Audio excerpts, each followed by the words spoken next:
और अब शुरू कर देते हैं नेक्स्ट सिस्टम। बिस्मिल्लाहिर्रहमानिर्रहीम। अगला सिस्टम जो हमने देखना है वो है आपका मार्केट इकोनॉमी। तो चलिए शुरू करते हैं मार्केट इकोनॉमी को। अच्छा जी, अब जो मार्केट इकोनॉमी है ये एक ऐसा सिस्टम होगा जिसके अंदर जो है हम निज़ाम को इस तरह से चलाएंगे, we will run the system in a way, हम निज़ाम को इस तरह लेके चलेंगे कि हमारा पूरे का पूरा मरबूत निज़ाम जो है वो डिमांड एंड सप्लाई फोर्सेस से चलेगा। यानी our system is run through demand and supply forces. हमारा सिस्टम जो है वो डिमांड एंड सप्लाई फोर्सेस से चलेगा। ठीक है जी। जी बिस्मा बेटी हेडिंग लिख देंगे तो भी काम चल जाएगा, चूंकि नंबर थोड़े हैं तो we can write down the headings, no problem. अच्छा जी, अब चलते हैं मार्केट इकोनॉमी। जी बिल्कुल, नेम लिखने हैं बेटा, है ना बेटी, नेम लिखने हैं, बिल्कुल ऐसे ही है। अच्छा, मार्केट इकोनॉमी वो है जो हमने अभी मार्केट पढ़ा था चैप्टर नंबर 2 में। यहाँ पे forces of demand and supply determine करेंगी इकोनॉमी के सिस्टम को, कि जहाँ डिमांड एंड सप्लाई फोर्सेस एक दूसरे को कट ऑफ कर देंगे, that is the point of equilibrium. वहाँ पे प्राइस भी डिटरमिन हो जाएगी और वहाँ पे क्वांटिटी भी डिटरमिन हो जाएगी। ये सिस्टम जो डिमांड एंड सप्लाई से चलता है इसे हम कहते हैं मार्केट इकोनॉमी। अब वही सेंटेंस जो आपने पढ़ा था प्लान्ड इकोनॉमी में, an economic system in which resources are allocated by government, मैं गवर्नमेंट की जगह ये करूँगा, an economic system in which resources are distributed through demand and supply forces. यानी मैं वही सेंटेंस रखूँगा, an economic system in which resources are allocated by government की बजाय by demand and supply forces. तो मैं गवर्नमेंट को हटा के डिमांड एंड सप्लाई फोर्सेस लगा दूंगा तो क्या बन जाएगा, मेरा मार्केट इकोनॉमी बन जाएगी। जी बच्चों क्लियर है? क्या करेंगे, गवर्नमेंट को काट देंगे, उसकी जगह क्या लिख देंगे, डिमांड एंड सप्लाई फोर्सेस, या मार्केट मैकेनिज्म लिख देंगे। क्या हाल है? क्यों बिस्मा, हिना, ठीक है, शुएब, सलमान, क्लियर है बच्चों? जी शाबाश। तो हम क्या करेंगे, शाबाश, रिपीट कर देते हैं, an economic system in which resources are allocated by के आगे गवर्नमेंट की बजाय डिमांड एंड सप्लाई फोर्सेस, तो डिमांड एंड सप्लाई फोर्सेस लिख देंगे, this will be called market economy. तो ये सेंटेंस वही रहेगा जो मैंने कहा। अच्छा, अब बात रही क्या कि मार्केट इकोनॉमी के फीचर क्या है। मार्केट इकोनॉमी चूँकि आप जानते हैं यूरोप अमेरिका की फेवरेट इकोनॉमी है, मार्केट इकोनॉमी अमेरिका की है, और जो प्लान्ड इकोनॉमी है वो रूस की थी। आप जानते हैं कि इन दोनों में कोल्ड वार थी, तो प्लान्ड इकोनॉमी का बानी और उसका जो पायनियर था वो रशिया था, और जो मार्केट इकोनॉमी है उसका पायनियर अमेरिका है। लिहाजा उन्होंने इसके ऊपर बड़े फीचर बताए। सबसे पहला फीचर वो कहते हैं कि इसके अंदर राइट ऑफ ओनरशिप है। राइट ऑफ ओनरशिप का मतलब ये है कि तुम अपना घर भी खरीद सकते हो, तुम अपनी गाड़ी भी खरीद सकते हो, तुम अपना मकान भी खरीद सकते हो, तुम अपना पेन भी खरीद सकते हो, तो जो चीज़ चाहो तुम्हारी मिल्कियत हो सकती है। तो वो कहते हैं in free market economy private ownership of property is allowed. People can own, लोग ओन रख सकते हैं, मालिक हो सकते हैं प्रॉपर्टी के, ठीक है, रिसोर्सेज को वो इंक्रीज़ कर सकते हैं अपने, ठीक है जी, और ट्रांसफ़र कर सकते हैं अपनी डेथ के बाद अपने बच्चों को। तो वो ट्रांसफ़र कर सकते हैं अपने रिसोर्सेज को अपने बच्चों को। तो आप ये सोचेंगे कि सर एक निज़ाम है भाई, तुम घर खरीदो, गाड़ी खरीदो, मकान खरीदो, अच्छा, और जितनी गाड़ियाँ चाहो खरीदो, जितने मकान चाहो खरीदो, मेहनत करो, पैसा कमाओ और ख़रीदो। तो तुम्हारे लिए एक्चुअली ये मोटिवेशन है, तुम्हारे लिए एक्चुअली ये मोटिवेशन है क्या, कि ज़्यादा घर बनाओ, ज़्यादा गाड़ियाँ खरीदो, ज़्यादा पैसा कमाओ, ठीक है नहीं? तो ज़्यादा घर बनाओ, ज़्यादा गाड़ियाँ खरीदो, क्यों कि ये तुम्हारे लिए क्या है, सोर्स ऑफ मोटिवेशन है। तो लिहाजा हम ये कह सकते हैं कि you can earn more car, you can earn more system, आप ज़्यादा से ज़्यादा गाड़ियाँ, घर, सब चीज़ें बना सकते हैं और लोगों को प्रोवाइड कर सकते हैं, अपने लिए अर्न कर सकते हैं। ज़रा सोचिए क्या मोटिवेशन होगी। मोटिवेशन ये होगी कि जैसे आप सीए कर रहे हो, भाई क्यों कर रहे हो, सीए इसलिए कर रहे हैं ना, कभी 4 पैसे अच्छे कमा लेंगे, कोई 2-3 घर बना लेंगे। जैसे मैं हूँ, मैं कहता हूँ ज़्यादा मेहनत करो, संडे को भी काम करो, ज़्यादा पैसा कमाओ। ज़्यादा पैसा कमाएंगे, क्या करेंगे, 1 घर है 2 घर बनाएंगे, 3 घर बनाएंगे, ज़्यादा गाड़ियाँ खरीदेंगे, ये हमारे लिए मोटिवेशन है। अब हर घर में एक फैमिली रहेगी, है ना जी? तो आप बात समझ रहे हैं ना, हर घर में एक फैमिली होगी, तो you can enjoy the life कि जी अपनी फैमिली एक घर में रख ली, बाकी दूसरे घर का रेंट आउट कर दिए, वहाँ और फैमिलीज़ रह रही, वहाँ से आपको रेंट आ रहा है, वो भी आपकी इनकम है, सैलरी आ रही, वो भी आपकी इनकम है, फिर उसके बाद आप स्किल्ड हैं, वो भी आपकी इनकम है, तो you can earn a lot of money, आप बहुत सारा पैसा कमा सकते हैं। तो ये मोटिवेशन है इस निज़ाम में। दूसरी बात ये है, यहाँ दुनिया का सारा निज़ाम जो है वो प्राइस मैकेनिज्म के तहत चलता है, ये सिग्नल के तौर पे काम करता है। जहाँ पैसा है, लोग इकोनॉमिक एजेंट वहाँ भाग जाते हैं। इकोनॉमिक एजेंट कहाँ भाग जाते हैं, जहाँ पैसा ज़्यादा है। मिसाल के तौर पे टेक्सटाइल में ज़्यादा पैसा है, तो लोग क्या करेंगे, शाबाश जी बच्चों आपसे पूछते हैं। हाँ 4 तक रख सकते हैं, कोई मसला नहीं है। तो ये मोटिवेशन है ना आपके लिए। एक अपनी फैमिली हो गई, 3 घर रेंट आउट कर दिए, तो उनसे भी आपको किराया आएगा, ये मैं कह रहा हूँ। अच्छा, तो यू कैन सी डैट के अब आपसे पूछता हूँ चले कि प्राइस मैकेनिज्म की बात हो रही है। अगर टेक्सटाइल में पैसा ज़्यादा है तो लोग किस इंडस्ट्री में पैसा लगाएंगे, शाबाश,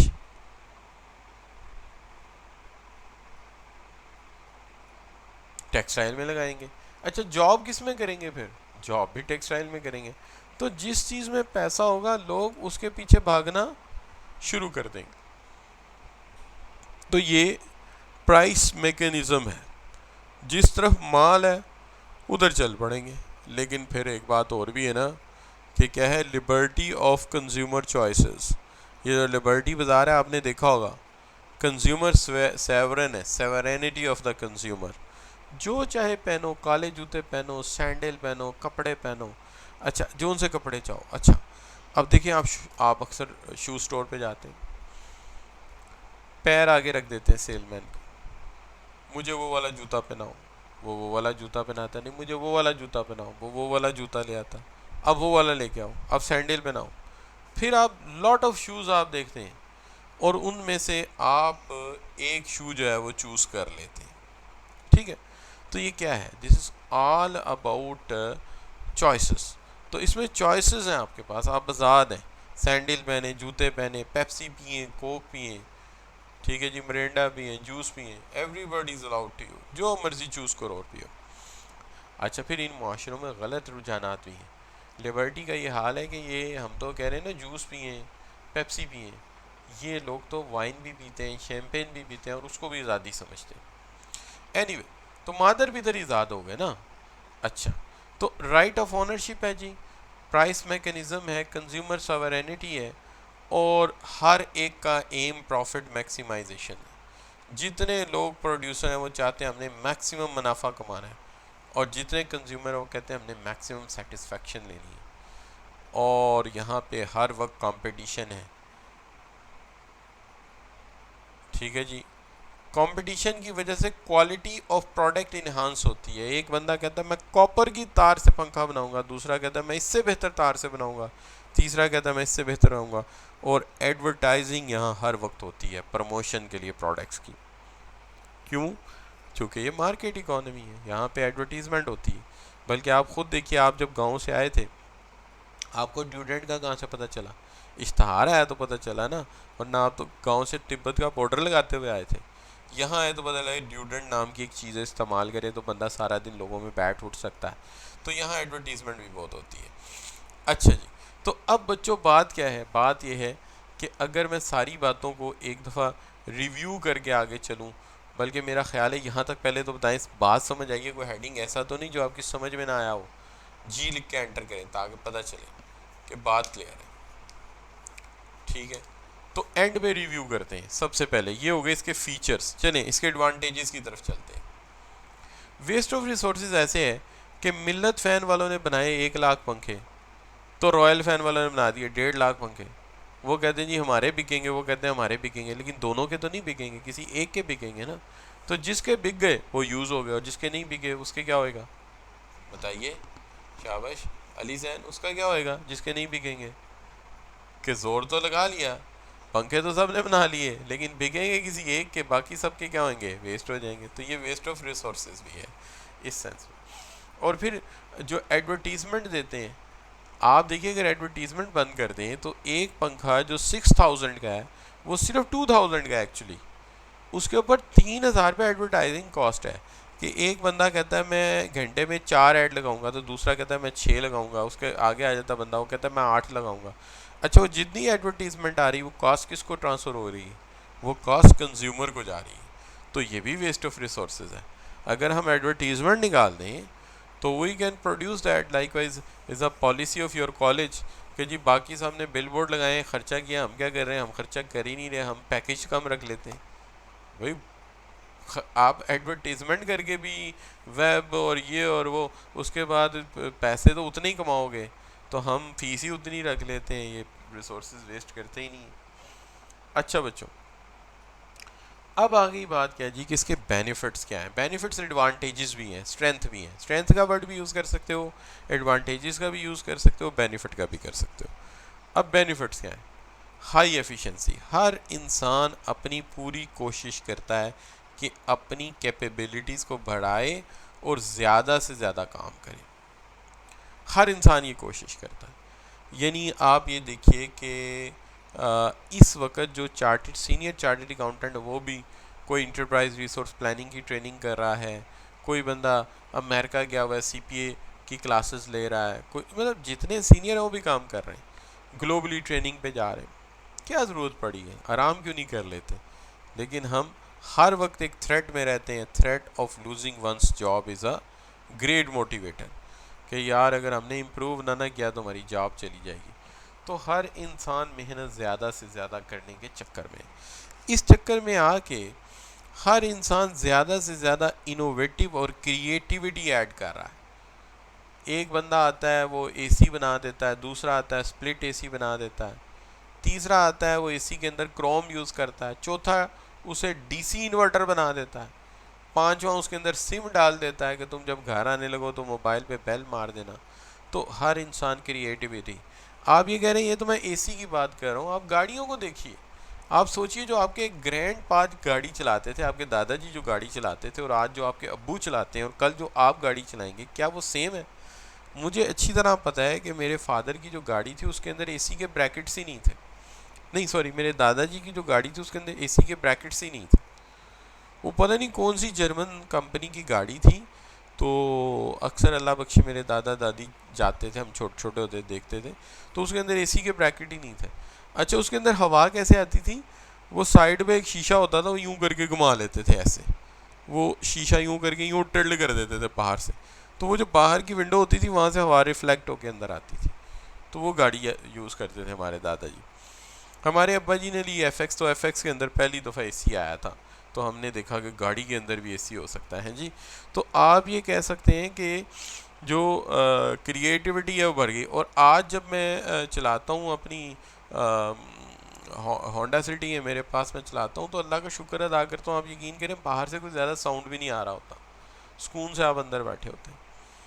तो ये सी दुनिया जो है वो बदलती जाएगी, क्योंकि क्रिएटिविटी आती जाएगी, इनोवेशन आती जाएगी। अभी मैं देख रहा था मर्सिडीज़ की एक गाड़ी है, तो उस गाड़ी को पार्किंग के पास ले जाके आपने पायलट पे लगा देना है। आप सुकून से अंदर बैठे रहें, गाड़ी खुद ही पार्किंग में घूमेगी और पार्किंग की जगह ढूंढ के उसके अंदर खुद ही पार्क हो जाएगी, वो भी उल्टी। और जब आप चलाएंगे तो जनाब वो मुझे ज़रूरत ही नहीं है।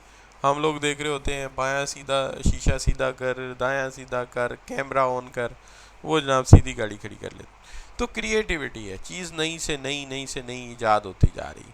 आप खुद देखिए आपके अंदर कितनी क्रिएटिविटी आ चुकी है। अच्छा, अब देखिए जो बच्चों की क्रिएटिविटी देखिए, इस बार जो बच्चे पास हुए उनका इंटरव्यू किया है कि कैसे क्वालिफाई किया, तो तमाम बच्चे वो थे जिन्होंने दो तरह के नोट्स बनाए हुए थे, एक डिटेल नोट्स लिखे हुए थे और उसकी अंग्रेजी भी चेक करवाई थी किसी को। अच्छा, और दूसरे उन्होंने शॉर्ट पॉकेट नोट्स अपने खुद बनाए हुए थे। तो क्रिएटिविटी लोग बढ़ाते जा रहे हैं और क्वालिफिकेशन लेते जा रहे हैं। अच्छा, मोटिव्स एंड स्किल्स। अब होता ये कि quickly acquire the technical and societal skills and knowledge to function in this new economy. जितनी जल्दी है नई स्किल ले लो। अगर सॉफ्टवेयर एब्सोल्यूट हो गया और तुमने सीखा भी नहीं है तो तुम पीछे रह जाओगे। तो जो नया आ रहा है उसको जल्दी सीखो। एंड वैरायटी ऑफ गुड्स, कोशिश करो कि तुम वैरायटी ऑफ गुड्स तुम्हारे पास हैं, इंजॉय करो उन्हें। फ्रूट है, माल्टा है, किन्नू है, एग्रीकल्चर में इनोवेशन हुई है, वैरायटी है। शूज़ हैं, काले हैं, नीले हैं, पीले हैं, जॉगर्स हैं, पता नहीं क्या कुछ है, वो पहनो। और फिर उसके बाद क्या है, ऑटोमेटिक एडजस्टमेंट। तुमने कुछ नहीं करना, जो करना है डिमांड एंड सप्लाई नहीं करना है। जिस तरफ लोग कम जा रहे होंगे कीमतें गिर जाएंगी, अल्टीमेटली क्या होगा, डाउन। और जिस तरफ ज़्यादा हो जाएंगे वहाँ कीमतें डाउन हो जाएंगी, अल्टीमेटली एडजस्टमेंट हो जाएगी ना। भाई देखो, एक जगह शॉर्टेज है, स्कार्सिटी है, या थोड़े से रिसोर्सेज कम है, वहाँ कीमतें ज़्यादा होंगी तो लोग उस तरफ चल पड़ेंगे, वो चीज़ें बनानी शुरू कर देंगे ताकि ज़्यादा मुनाफा कमाएं। जब वहाँ जाएंगे सेचुरेशन हो जाएगी, कीमत खुद ही नीचे आ जाएगी। क्या ख्याल है कि नहीं बच्चों? क्यों भाई? अब देखो ना, सॉफ्टवेयर इंजीनियरिंग में कितना ज़्यादा पैसा था। आज से कोई 2 4 5 साल पहले 3.5 लाख रुपया 4 लाख रुपया प्रोग्रामर ले रहा था। अच्छा, अब क्या हुआ, सब ने वही काम शुरू कर दिया, तो अब प्रोग्रामर की सैलरी क्या है? शाबाश, अब अंदाज़ा कीजिए प्रोग्रामर की सैलरी क्या है। अब एवरेज प्रोग्रामर की सैलरी मैं उसे नेट पे देख रहा था, डेट इज़ 70,000, तकरीबन 70,000 के करीब सैलरी। तो वो 3 लाख से कहाँ और 70,000 कहाँ, डाउन आ गई ना। तो लोग एक ही तरफ चल पड़ते हैं और फिर वहाँ से सैलरी कम हो जाती है। अच्छा, यहाँ पे आपका सवाल, अब मुझे एक सवाल है कि सर सीए में क्या होगा? सीए में लोग आ रहे हैं, लेकिन सीए में कंट्रोल्ड रेगुलेशन है, हर बंदा क्वालिफाई नहीं कर जाता। एक कंट्रोल्ड सिस्टम है जिसके तहत काम हो रहा है और डिमांड जॉब भी क्रिएट होती रहती है, लिहाजा इतना कोई परेशानी वाली बात नहीं है इसमें अंदर। अच्छा बच्चों, तो ये हो गए हमारे बेनिफिट्स। अब चलते हैं इसके ड्रॉबैक की तरफ। लेकिन मुझे कोई हेडिंग तो बताओ जो दोबारा पूछें आप। ऐसा तो नहीं सारे आप जादूगर तो नहीं, सारे समझ आ गए होंगे। कोई हेडिंग बताओ जो रिपीट करो। शाबाश, anybody would you like to repeat a heading please? Heading number 5, automatic adjustment. जहाँ पे प्राइसेस ज़्यादा होंगी लोग वो चीज़ प्रोड्यूस करेंगे, और जब ज़्यादा लोग उसको प्रोड्यूस करने जाएंगे तो फिर अल्टीमेटली क्या होगा, वहाँ पे बहुत ज़्यादा लोग हो जाएंगे, कीमतें गिर जाएंगी, प्रोडक्शन ज़्यादा हो जाएगी।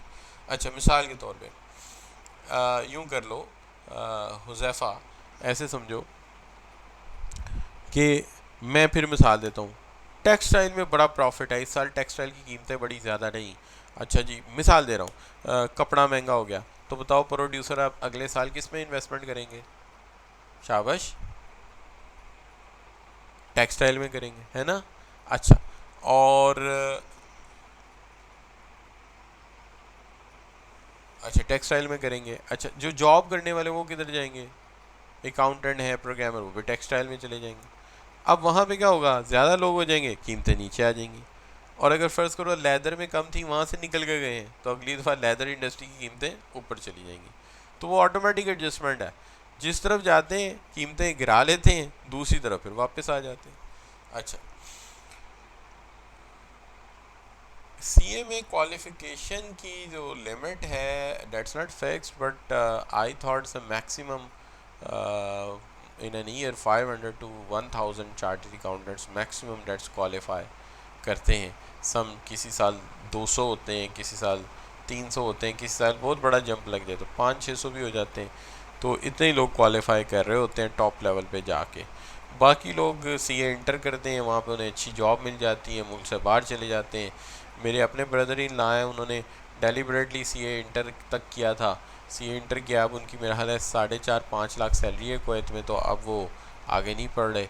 इसी तरह दूसरे ब्रदर इन लॉ हैं, उन्होंने सीए इंटर किया था और साथ उन्होंने सीएमए किया हुआ है मेरे ख्याल में, या एसीसी किया हुआ है, तो उन्होंने भी जो है वो जो है मतलब दुबई में होते हैं, उनकी भी मेरा हाल 5-7 लाख सैलरी है, वो भी नहीं आगे पढ़े फिर। तो जॉब्स अच्छी मिल जाती थी तो फिर लोग आगे क्वालिफाई नहीं करते थे।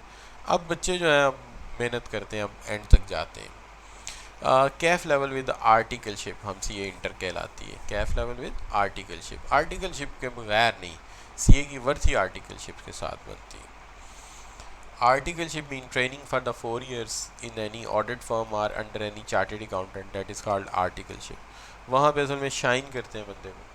अच्छा बच्चों, चलिए बात करते हैं आगे, that is drawbacks of market economy. Drawbacks क्या है मार्केट इकोनॉमी? देखिए, एक तो बात ये है कि मार्केट इकोनॉमी में इन्वेस्टमेंट जो है प्रायोरिटीज़ एंड डिस्टोर्ट होती हैं।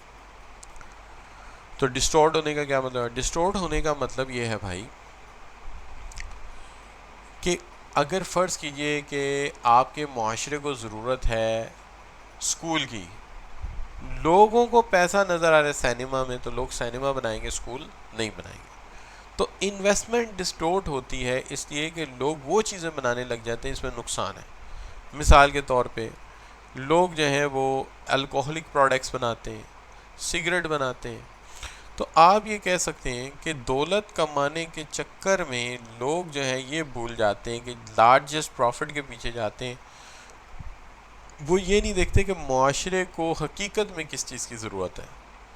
अच्छा, दूसरी चीज़ ये भी है कि ये वर्कर को कम पैसा देना चाहते हैं और ख़ुद ज़्यादा कमाना चाहते हैं, इसलिए ये वर्सनिंग किस्म की एक्सप्लॉयटेशन करते हैं, ज़्यादा पैसा अपनी जेब में डालते हैं और मज़दूर की जेब में पैसा नहीं जाने देते, एक्सप्लॉयट करते हैं, और फिर मुकाबलाबाजी के चक्कर में ओवर प्रोडक्शन करके बैठ जाते हैं।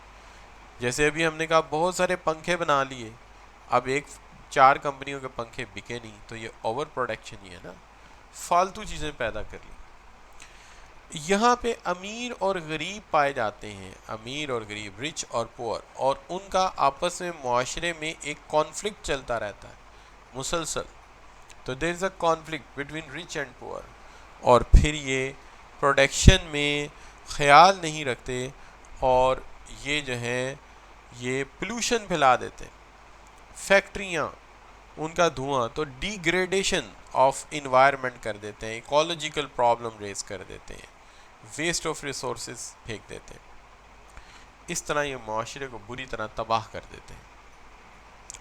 तो हम शुरू से अगर देखें एक दफ़ा, क्या बच्चों, पहली बात ये है कि मार्केट इकोनॉमी एक ऐसी इकोनॉमी है where resources are allocated by demand and supply forces, पहली बात। दूसरी बात, यहाँ राइट ऑफ ऑनरशिप है, तुम मकान ले सकते हो, गाड़ी ले सकते हो और आगे अपनी नस्ल में ट्रांसफ़र कर सकते हो। यहाँ हर फैसला प्राइस मैकेनिज़्म यानी डिमांड सप्लाई फोर्सेस से होता है। यहाँ कंज्यूमर आज़ाद है, वो जो चाहे ख़रीद सकता है, लिबर्टी है उसको। प्रोड्यूसर आज़ाद है, वो जो सी चीज़ चाहे बना सकता है, इसमें से मुनाफा मैक्सिमम मिले। और लेकिन रिसोर्स वेस्टेज है कि कंपटीशन जब होता है तो ये ज़्यादा प्रोडक्शन करके वसाइल ज़ाया करते हैं, एडवर्टाइजिंग से वसाइल ज़ाया करते हैं। बेनिफिट्स क्या हैं? हाई एफिशिएंसी है, हर इंसान अपनी पूरी कोशिश करता है, 1 मिनट ज़ाया नहीं करता। इनोवेशन और क्रिएटिविटी है कि इंसान जो है वो हर वक्त किसी न किसी जदीद तरीके को सोचता रहता है, प्रोडक्ट में नए से नए फीचर ऐड करता रहता है। और यहाँ पे मोटिव्स एंड स्किल्स हैं, तुम अपनी स्किल्स बढ़ाओगे, चार्टर्ड अकाउंटेंट हो जाओ, इंग्लिश अच्छी सीख लो, इंटरप्राइज रिसोर्स प्लानिंग सीख लो, कंप्यूटराइज अकाउंटिंग सिस्टम सीख लो, भाई तुम्हारी डिमांड डबल हो जाएगी, ज़्यादा सैलरी मिलेगी तुम्हें। ठीक है जी। वैरायटी ऑफ गुड्स हैं, शूज़ काले हैं, नीले हैं, पीले हैं, हर तरह के शूज़ अवेलेबल हैं। ऑटोमेटिक एडजस्टमेंट है, जहाँ कीमतें ज़्यादा हैं वहाँ लोग खुद ही भागेंगे, तादाद ज़्यादा हो जाएगी, कीमतें खुद ही नॉर्मल हो जाएंगी। अच्छा जी। ड्रॉबैक्स हैं कि इन्वेस्टमेंट प्रायोरिटीज़ तयशुदा नहीं है, तय नहीं है, जो जहाँ मुनाफा नज़र आया वो काम शुरू कर दिया, चाहे वो नुकसान का काम है, अल्कोहल है, सिगरेट है, ठीक है जी, स्मोकिंग है, या वाइन है, शैम्पेन है, बनानी शुरू कर दी, मुनाफा ज़्यादा चाहिए।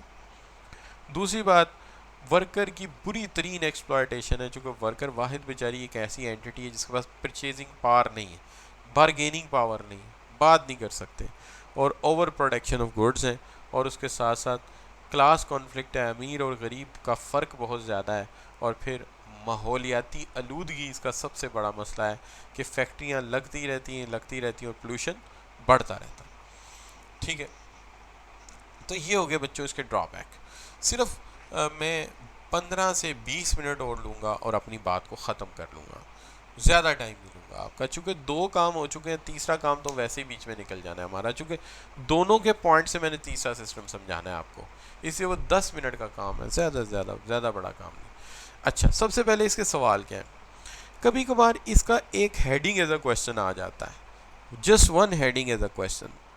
मिसाल के तौर पे, what do you understand by the concept of consumer sovereignty. Consumer sovereignty का क्या मतलब है? तो कंज्यूमर सॉवरेनिटी का मतलब consumer freedom, having choices to buying what he like, what he और शी लाइक। तो 2 मार्क्स का क्वेश्चन है, बस इतना ही लिखेंगे कि कंज्यूमर सॉवरेनिटी का मतलब कंज्यूमर आज़ाद है, वो जो चाहे खरीद सकता है, सिंपल बात। Briefly describe D merits of free market economy. तो डी मेरिट्स कौन से होते हैं? डी मेरिट्स कौन कौन से हैं? इन्वायरमेंटल डिग्रेडेशन है, क्लास कॉन्फ्लिक्ट है, वर्सन एक्सप्लॉयटेशन ऑफ वर्कर है, इन्वेस्टमेंट प्रायोरिटीज डिटरमिन्ड नहीं है। ठीक है जी। अच्छा, अब इसी तरह का एक सवाल है, explain how price system works to allocate resources in market economy. Price mechanism या प्राइस सिस्टम कैसे काम करता है? तो ये बेसिकली लिखा ये हुआ है, लेकिन एक्चुअली मांगे जा रहे हैं फीचर्स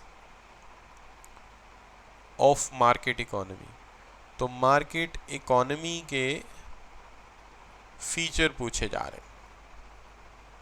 ठीक है, तो मार्केट इकोनॉमी में चूंकि चीज़ें डिमांड एंड सप्लाई फोर्सेस से चलती हैं, तो लिहाजा इसके फीचर्स डिस्कस हो रहे हैं। तो उससे बता रहे हैं कि कैसे प्राइस मैकेनिज्म जो है वो काम करता है। अच्छा जी, B part, describe the main reasons why market economy do not always allocate resources in an efficient manner. क्या वजह है कि रिसोर्स एलोकेशन एफिशिएंट मैनर में नहीं हो सकी है मार्केट इकोनॉमी में?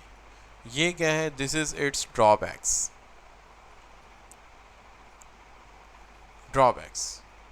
तो स्मार्टली सोचना है, प्राइस सिस्टम कैसे काम कर रहा है? जाहिर है प्राइस सिस्टम की डेफिनेशन है, in an economy where resource allocation is done by या resources are allocated by demand supply forces. अब ये 10 नंबर का सवाल है, तो जो फीचर है इसके वो बताएंगे कि कैसे ये कर रहा है। ठीक है, और ये 10 नंबर का, तो ये पुराना है, अगर अब आएगा तो ये 5 नंबर से ज़्यादा का नहीं होगा, क्योंकि नया सिस्टम हो रहा है और पुराना सिस्टम हो रहा है। ये ज़रा क्वेश्चन बैंक का ओल्ड क्वेश्चन है, लेकिन मैंने इसलिए शामिल कर लिया कि आपको पता चल जाए कि कैसे ये चीज़ें काम करती हैं। ठीक है, ताकि आपको आइडिया हो जाए कि how do these entities work, कि ये किस तरह से लेकर चलते हैं। ठीक हो गई जी बात। अच्छा, तो अब ये बच्चों हमने अंडरस्टैंड कर लिया। अच्छा, इसमें से हर चीज़ समझ आई है तो जी लिखकर एंटर कीजिए।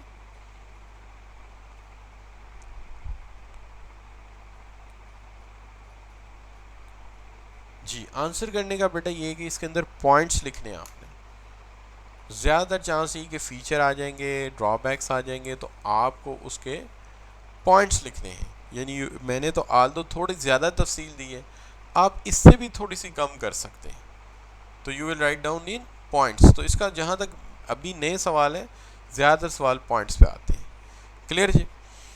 अच्छा बच्चों, तो यहाँ तक बात हो गई कि ये 2 इकोनॉमिक सिस्टम्स हैं, एक प्लान्ड इकोनॉमी है और एक मार्केट इकोनॉमी।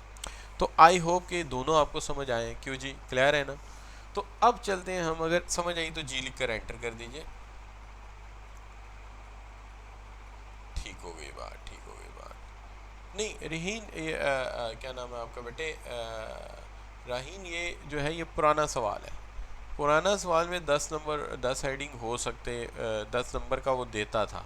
अब जो नया स्टाइल है ना बेटा, उसके अंदर वो 5 मार्क्स से ज़्यादा नहीं देता, तो हमें नए पेपर के मुताबिक करना है। सवाल ज़रा पुराना आ गया था तो मैंने डिस्कस कर दिया।